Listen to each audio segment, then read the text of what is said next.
मगर बात ये है कि यार जिस तरीके से कश्मीर जो ऑक्यूपाइड कश्मीर है वो गायब है ना, मुझे ऐसा लगता है कि वो मैप से ही गायब कर दिया गया है। 1 लाख से ज़्यादा अफराद जो हैं वो कत्ल हो चुके हैं, रेप हुए हैं और बहुत सारे मजालिम हुए हैं, इनफोर्स डिसअपेरेंसेस हैं। मगर पॉइंट इज दैट कि यार ये जो खामोशी इंडिया क्रिएट कर रहा है, सही है कि यार मतलब आप जो हैं, जैसा कि आपने बोला ना कि यार इटसेल्फ आप ठीक है, आप चाह रहे हो यार आपका हिस्सा हो जाए। कुफर का निज़ाम चल सकता है लेकिन जो है जुल्म का निज़ाम नहीं चल नहीं चल सकता, ना इंसाफ़ी नहीं चल सकती। अगर ये बोलते हैं कि हाँ उसने बंदूक उठाई थी तो फिर तो इनकी गलती है ना, क्योंकि इन्होंने इस तरीके के हालात वहाँ पैदा किए हैं। पता भी नहीं चल रहा ना असल बात ये है कि भाई कितना जुल्म वहाँ हो अभी रहा है, आप आपको क्या देखें मालूम। जुल्म, तो मैं आपको बताऊँ, आप कश्मीर पर भी कोई पोस्ट लगा के देख लें, आपका अकाउंट ब्लॉक हो जाएगा। मगर इस वक्त जब हम टेबल टॉक की बात कर रहे हैं तो कैसे हल निकाला जा सकता जितने भी मजालिम होते हैं ना, वो मुसलमान ममालिक पे जितने भी हो रहे हैं आज की तारीख में, फ़लस्तीन देख लें, बैनुल अक़वामी जो सारे मामलात देखता है, उसको देखा जाए तो उसकी खामोशी जो है ना वो परेशान कुन है। इंसान बेहिसी का चलन बेचने लगे, कुछ बागबां बहारे चमन बेचने लगे, रेशम जो बेचते थे कफन बेचने लगे, और जब कुछ न बिक सका तो वतन बेचने लगे। यकीनी तौर पे वतन इंसानियत से है और इंसानियत इंसान से है, और जब इंसान को हुकूक ही ना मिले तो फिर वतन ही नहीं होता। यकीनी तौर पे हमारा दुश्मन जिससे अपना वतन मानता है वहाँ किसी को हक नहीं दिया जाता, और दुश्मनी सिर्फ उससे है जो इंसानियत की खिलाफ वर्जी करे, दुश्मनी उससे है जो इंसान को हक ना दे।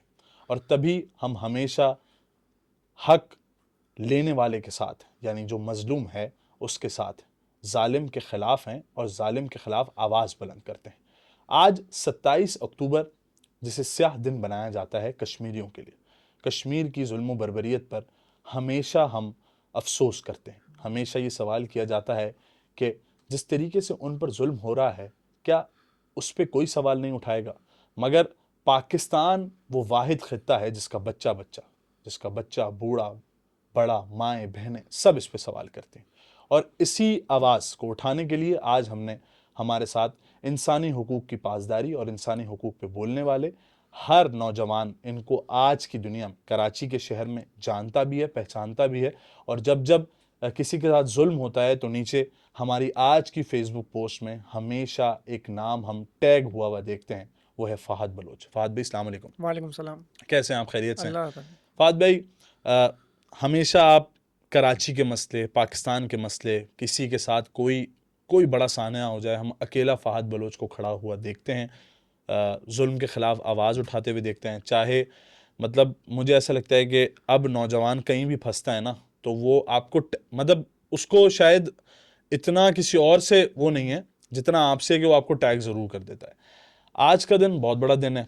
आज क्या वही वाला दिन है कि कश्मीर को किस तरीके से ऑक्यूपाइड कर लिया गया, हिंदुस्तान ने ऑक्यूपाइड किया, और फिर आज उसको स्याह दिन मनाया जाता है। क्या कहेंगे जो हिंदुस्तान की तरफ से इंसानी हुकूक की खिलाफ वर्जियाँ हैं और जो जुल्म हो रहा है उस पर क्या कहेंगे?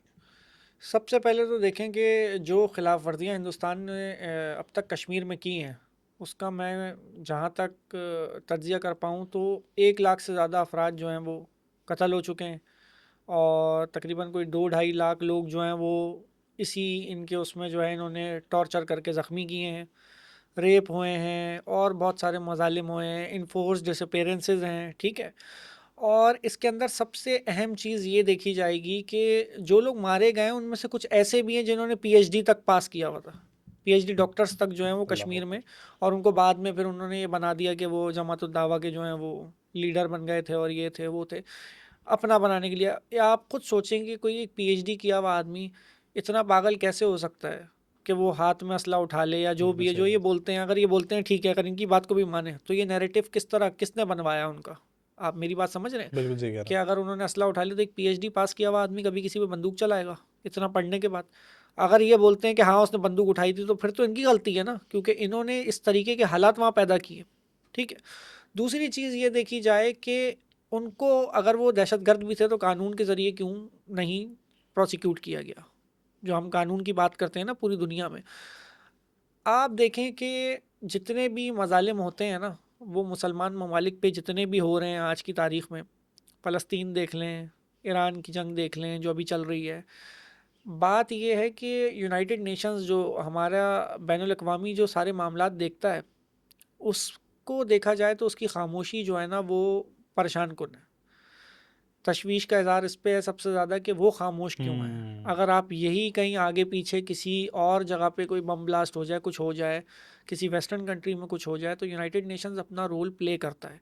लेकिन कश्मीर में इतने लोग मारे जाते हैं, डिस्प्यूटेड टेरिटरी हम मानते हैं, ठीक है, ना हमारी ना तुम्हारी, अगर अभी ये चल रहा है तो ठीक है, हम मान लेते हैं उसको। तो एक फैसला तो उसका होगा ना। देखिए कश्मीर के कुछ एरिया पे पाकिस्तान का क्लेम है, कुछ पे इंडिया का है, कुछ पे चाइना का क्लेम भी है, अच्छा। ठीक है।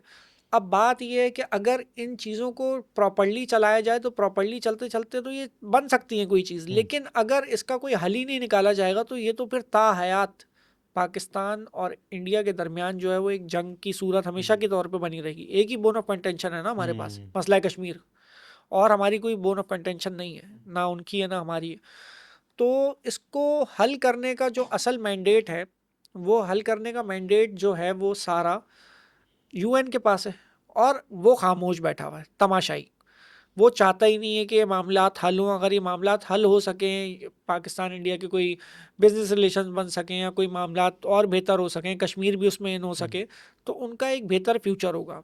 अगर ये डिस्प्यूटेड टेरिटरी का मसला चलता रहेगा कश्मीर का हमेशा से, जो कि आपको मैं बता दूं कि कल एक करारदाद भी मंजूर हो गई है कि 27 अक्टूबर पाकिस्तान के अंदर यौम सियाह के तौर पे मनाया जाएगा। नेशनल असेंबली में कल करारदाद जमा हुई है इस पे। सही। और इसके अंदर कोई ऐसा साल नहीं जाता कि हम बात ना करते हों, हम बिल्कुल सही देखते कह ना रहे हों। अभी एक मैं आपको बता देता हूँ कि एक रिसर्च आई है इनके, उसमें उस आर्टिकल में ये मौजूद है कि 10 से 20% जो नौजवान है जम्मू और कश्मीर का, वो नशे की हालत में पाया जाता है, नशे की अच्छा। लत लग चुकी है उसे। अब वो नशा उनको वहाँ कौन प्रोवाइड कर रहा है, जिस पे इन्होंने खुद भी इनकी जो ऑक्युपाइड जो टेरिटरी है इनकी, उस पे ये भी तशवीश का इजहार खुद कर रहे हैं कि कहाँ से ये सारा नशा हमारे पास आ रहा है और हमारे नौजवान इस्तेमाल कर रहे हैं।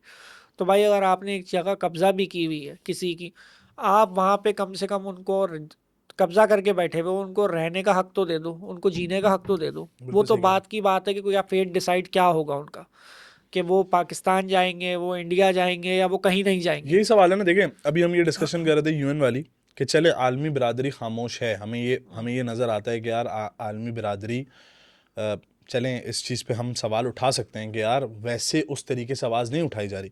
मगर बात ये है कि यार जिस तरीके से कश्मीर जो ऑक्यूपाइड कश्मीर है वो गायब है ना, मुझे ऐसा लगता है कि वो मैप से ही गायब कर दिया गया है ना। वहाँ से यार सोशल मीडिया का दौर है, वहां जब जुल्म बर्बरियत होती है तो कहीं ना कहीं से वीडियो आउट हो जाती है, बिल्कुल कोई एक साफी बिल्कुल निकल गया बिल्कुल शहर से बाहर बिल्कुल। तो वीडियो आउट हो जाएगी, सही है, वो नजर आ जाता है।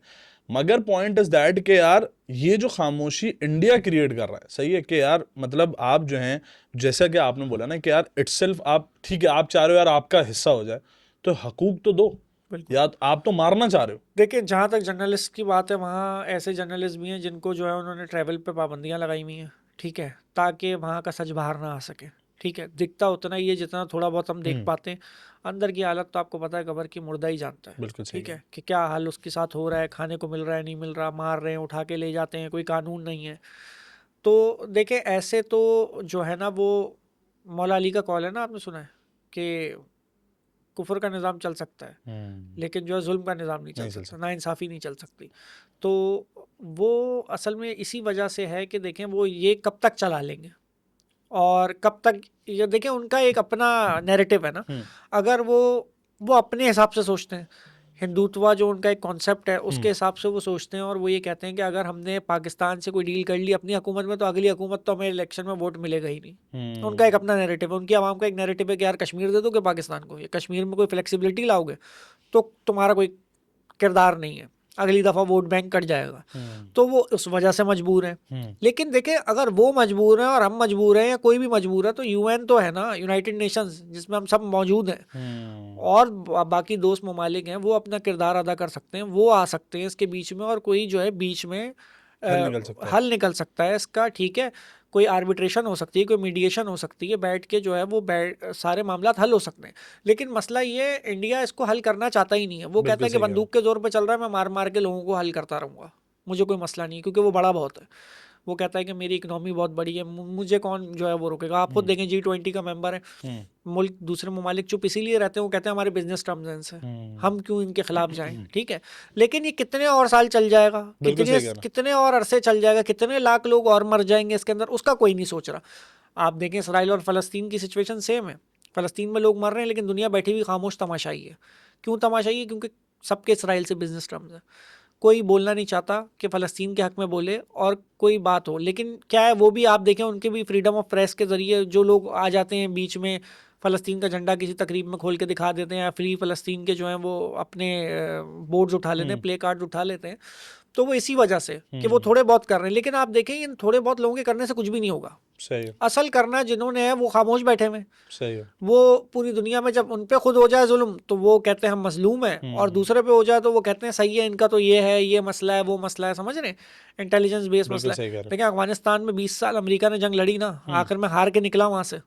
तो असले के जोर पे मैं आपको बताऊं ये कुछ भी नहीं हो सकता, असले के जोर पे किसी चीज़ का हल नहीं निकल सकता। डायलॉग पे हो सकता है, डायलॉग से हल हो सकती है हर चीज़, लेकिन तब तक इंडिया कितने और मासूमों को मार देगा, कितने और घर उजड़ जाएंगे, पता भी नहीं चल रहा ना। असल बात ये कि भाई कितना जुल्म वहाँ हो रहा है, आप आपको क्या देखें मालूम। जुल्म के अलावा जब भी वो कभी बात डिस्कवर की जाएगी उसमें, तो जब वो बाद में कब्रों से निकलते हैं लोग, देखता है कोई खुदाई कर रहा होता है तो लोगों की लाशें निकल रही होती हैं कि यहाँ इतने लोग दफन हुए हुए थे, हमें तो पता ही नहीं था यहाँ पे। तो जब ये बात की आगे चल के, मैं आज की बात नहीं कर रहा, आज से 25 साल बाद, 30 साल बाद कोई ये वाकया होगा या कभी ये हल होगा, तो तब जाके तो ये पता चलेगा, सवाल उठाया जाएगा और तब पता चलेगा, तब लोगों के खानदान उजड़ चुके होंगे।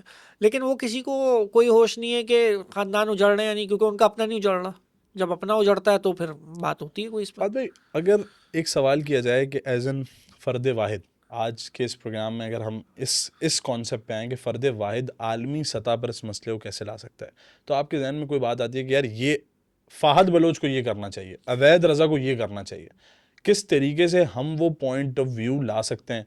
अब वो सोशल मीडिया के ज़रिए हो, देखें हमारी वही आपने जो बात बोली ना कि यार इंडिया आर्म्ड फोर्सेस लेके इंडिया अपने आर्म्ड फोर्सेस के साथ वो पैगाम दे रहा है कि यार हम होशियार हैं और हम बहुत आगे बढ़ सकते हैं। तो हमारी भी जो आर्मी है, हमारा भी जो स्ट्रॉन्ग बैकग्राउंड है, हमारा भी कानून बड़ा स्ट्रॉन्ग है, और हम इस चीज़ को बहुत क्लियरली बता सकते हैं कि देखें जब जंग की बात आती है तो फिर हम आगे बढ़ेंगे, ठीक है। जब हक की बात आएगी, जब मुसलमानों के हुकूक की बात आएगी, और जब किसी को सपोर्ट करने की बात आएगी, तो फिर हम हक के साथ आएंगे। मगर इस वक्त जब हम टेबल टॉक की बात कर रहे हैं तो कैसे हल निकाला जा सकता है? देखें फ़र्द वाहिद होने की जो आपने बात की ना सोशल मीडिया के ज़रिए, तो मैं आपको बताऊं, आप कश्मीर पर भी कोई पोस्ट लगा के देख लें, आपका अकाउंट ब्लॉक हो जाएगा। अच्छा। इंडिया का इतना इन्फ्लुएंस है सोशल मीडिया पे, फेसबुक पे। हमारे यहाँ इन्फ्लुएंस क्यों नहीं है फेसबुक पे? क्योंकि हमारे यहाँ कोई ऑफिस नहीं है इस्टेब्लिश फेसबुक का, ना हमारे कोई लीडर, हमारे लीडर जाते हैं घूम फिर के आ जाते हैं, अयाशियाँ करके आ जाते हैं, और उनसे ये नहीं होता कि वो जाके वहाँ कोई एग्रीमेंट साइन करें फेसबुक के साथ और सोशल मीडिया के साथ कि हम अपने अकाउंट्स को सेव कर सकें जो कि हमारे हक में चल रहे हैं। दूसरे अकाउंट्स को तो आप छोड़ दें जो खिलाफ हैं या जो भी मामला चल रहे हैं, लेकिन मैं बोल रहा हूँ कि आप वर्ल्ड वाइड अगर आपको कवरेज चाहिए तो आपको अपने इन्फ्लुएंसर्स को और अपनी चीज़ों को सपोर्ट करना पड़ेगा। आप सपोर्ट करेंगे, उनको इंटरनेशनल लेवल पे लेके जाएंगे तो वो आपकी बात मनवाएंगे ना। आपके अकाउंट्स बंद हो जाते हैं, आप कश्मीर पर पोस्ट लगा के देख ले। मेरे एक जानने वाले ने, मैं आपको बताता हूँ, उन्होंने कश्मीर पे गेम बनाया था। अच्छा। और कश्मीर पर उन्होंने गेम बनाया था, उसकी उन्होंने पोस्ट, वो एडमिन थे एक पेज के और दूसरा बंदा भी एडमिन था। हाँ। उस पेज पे उस गेम की सपोर्ट पे उन्होंने कोई पोस्ट कर दी और उन दोनों के अकाउंट्स फेसबुक ने बंद कर दिए। मैं आपको जीती जागती मिसाल बता देता हूँ, उन दोनों के अकाउंट्स बंद हो चुके हैं। अच्छा। और उन्होंने बड़ी मेहनत से अपने अकाउंट्स ग्रो किए थे और वो बंद हो गए, फिर बाद में जीरो से स्टार्ट किया। कौन जीरो से स्टार्ट करेगा? फेसबुक तो बंद कर देता है उठा के। तो हमारी जब गवर्नमेंट हमें सपोर्ट करेगी इन मामलात में कि हम फर्द वाहिद होने की हैसियत से रोड पे खड़े हो जाएं, हम सोशल मीडिया पे चिल्लाएं, हमारे अकाउंट को सपोर्ट हो, बैकिंग हो गवर्नमेंट की, फेसबुक की तरफ से भी हो। जैसे इंडिया कश्मीर के बारे में कुछ भी डाल दे तो चलेगा, लेकिन हम डाल दें तो उड़ जाएगा अकाउंट, ठीक है। तो क्योंकि हमें सपोर्ट नहीं मिलती, हमारे यहाँ कोई हेडक्वार्टर नहीं है फेसबुक का, हमारे यहाँ कोई लिंक्ड बंदा नहीं है वहाँ का जो वहाँ जाके बात कर सके ये। तो इसकी वजह से फ़लस्तीन का भी सेम है। आप देख लें, फ़लस्तीन पर पोस्टें आ रही थी, लोगों के अकाउंट बंद हो रहे थे, उड़ रहे थे। वजह क्यों? अगर फ्रीडम ऑफ स्पीच और फ्रीडम ऑफ एक्सप्रेशन है ना, आप कहते हैं यूनाइटेड नेशंस में भी है, तो फिर पूरी दुनिया में खोलो ना एक साथ। कड़वा कड़वा थू थू है और मीठा मीठा हप हप वाली बात जो है वो, तो इस तरह तो नहीं हो सकता ना। इस चीज़ को तो देखना पड़ेगा। विदाउट देखें आप फ़र्द वाहिद होने के मैं चिल्लाता रहूँगा कश्मीर कश्मीर, कोई नहीं सुनेगा। जब तक गवर्नमेंट की बैकिंग नहीं होगी तक सोशल करेंगे। मीडिया पे भी हमें, तब तक हम कुछ नहीं कर सकते। बिल्कुल सही कहा। अकाउंट 2 मिनट में बंद हो जाएगा, क्या कर लेंगे? कुछ भी नहीं कर सकते। आप मैं आपको बता रहा हूँ कि मेरे जानने वालों के अकाउंट्स बंद हुए, उन्होंने कश्मीर के खिलाफ पोस्ट, क्योंकि इंडिया का इन्फ्लुएंस है। इंडिया सोशल मीडिया में भी बहुत आगे है। इंडिया में पेमेंट्स आती हैं सोशल मीडिया के ज़रिए, पाकिस्तान में नहीं आती हैं फेसबुक के ज़रिए। पाकिस्तान एलिजिबल कंट्रीज़ में नहीं है, इंडिया है। वजह क्योंकि हमारे पास हमने ना MOU साइन किए ना कोई एग्रीमेंट्स हैं इसको देखते हुए। और जहाँ तक कश्मीरियों की बात है तो फिर कश्मीर तो बहुत ही दूर की बात हो गया। आप हमारी उनकी तो छोड़ दें, वो तो फिर बहुत ही दूर चला गया। उनके पास तो गरीबों के पास कुछ भी नहीं है। तो वजूहत ये हैं कि देखें हमारे यहाँ मिनिस्टर्स बनते हैं, हमारे यहाँ हुकूमतें बनती हैं, सब होता है, लेकिन कोई किसी चीज़ को सीरियस नहीं लेता। वो कह रहा है चल रहा है चलने दो, बस मर रहे हैं मरने दो, तुम्हारा क्या जा रहा है, तुम्हारा कोई अपना मर गया क्या? अल्लाह अकबर। इम्कानात, क्या आप इम्कानात लगते हैं आपको ये मसला अगले 10 सालों में ऐसे ही रहेगा, हम इसी तरीके से कश्मीर डे देखें मनाते रहेंगे? आज कोई काम किया जाए, आज मैं काम शुरू करूं और आज कोई बेहतरी आना शुरू हो तो मेरे ख्याल में 15-20 साल में कोई हल निकलेगा।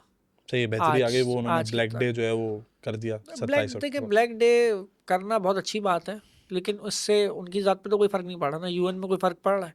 आपकी एक न्यूज़ की हेडलाइन बन गई, ये तो वही बात है, अपने आप को तसल्ली देने वाली बात है ना हमारी। 2 हल हैं, या तो डायलॉग से बात हल होगी या जंग से हल होगी।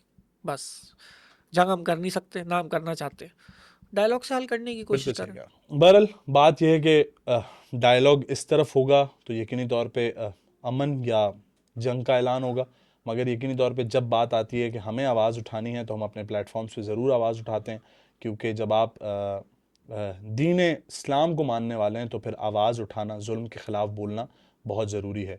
इल्म अब्बास अलमदार के ज़ख्मी बाजू, इल्म बेटे की नई कब्र पे माँ के आंसू, वादी अब्र में कतरों को तरस जाएगा, जो भी इन अशकों पे हंसेगा छुलस जाएगा।